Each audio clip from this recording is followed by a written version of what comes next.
बहुत खुशी मो पिलाटी बेलू जन्मर ये भावना जे आम गाँव गोटे भागवत टुंगी था कि आम गोटे भागवत को पाठ करूँ सन्ध्या बेले आम टे बसतु लोक मैंने बर्तमान सन्ध्या बेले देखूँ किए कई खटी बसुची कई कौन करुँचे देखुए तेणु मुझे सेगुड़ी नजर दौनी तेणु मुझे आह्वान करी जे लोक मैंने भागवत गीता को पढ़ु प्रत्येक घरे आज जो भाव आम बहुत पाठ पढ़ी जाइए आमर आ किसी दरकार ना आज्ञा सब निरर्थक कारण भागवतर गोटे कथा सुंदर कहुई मर्त्य मंडले देह भई आत्मार ज्ञान जार ना तार जीवन अकारण एबे हो सावधाने शुण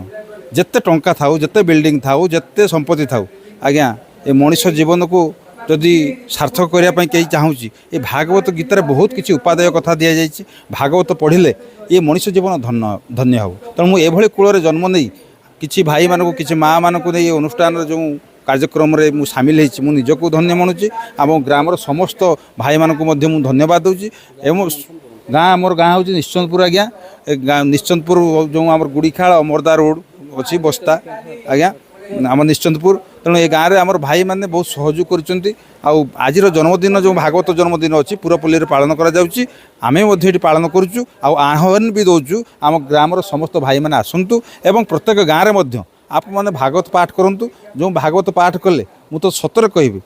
दुर्लभ मनुष्य जन्म ये जन्म को प्राप्त ही जदि आम गर्व अहंकार हिंसा कपटता छलना करवा ताले मनुष्य जीवन किसी श्रेष्ठता आसब ना आम उपदेश देवा सहज आज्ञा बहुत साधु सन्त मैंने टीवी उपदेश दौरान आज्ञा उपदेश देवा बहुत सहज किंतु या पालन करने बहुत कठिन तेणु मो भितर से हरि से ब्रह्म जागृत हो आम गाँव समस्त भाई मान समस्त माँ मानकर हृदय से ब्रह्म ज्ञान जागृत हो ये मनुष्य जीवन को सार्थक करूँ ये आज दिवस में मु पुरपल्ली में प्रत्येक गाँव में ओडिशार जिते भाई मैंने अच्छा माँ मैंने अच्छा मु तो धन्यवाद देवी बा मु धन्यवाद कौन देवी जे आम मान छाड़ी जाइए ओडिया भागवत जो जगन्नाथ दास भक्त कवि सी तेणु जो आम ओडिया पढ़ी पार्चु बुझीपार्चु तेणु आम आज दिवस आम धन्यवाद दूचु आ जी कि मूल जे भागवत व्यासदेव तेणु व्यासदेव जो ओडिया भागवत जो रचना कर जगन्नाथ दास आम हृदय सहकार आज प्रणाम करुँ से गुरु को से पंचसखार जड़े सदस्य तेणु से पंचसखार जो गुरु मैंने सब थे नमस्कार करुच्ची प्रणाम करुच्ची आ सर्वशेष समस्त को आह्वान करी पुणी थे भागवत पढ़ु गीता पाठ करूँ ये मनुष्य जीवन को सार्थक करूँ ये आम ग्रामर निश्चंदपुर ग्रामर भागवत भागवत संध्या चलती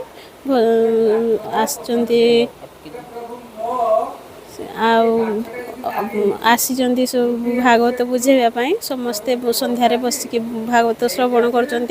शुणुंट से समस्ते बहुत भल भी लगुच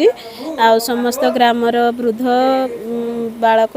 स्त्री पुरुष समस्ते शुणुंट से समस्ते खुशी भी लगुचु आजिकल समाज तो यह सब देखापी मिलूनी ना जेहेतु समस्ते संध्यार मोबाइल बसिक देखुंट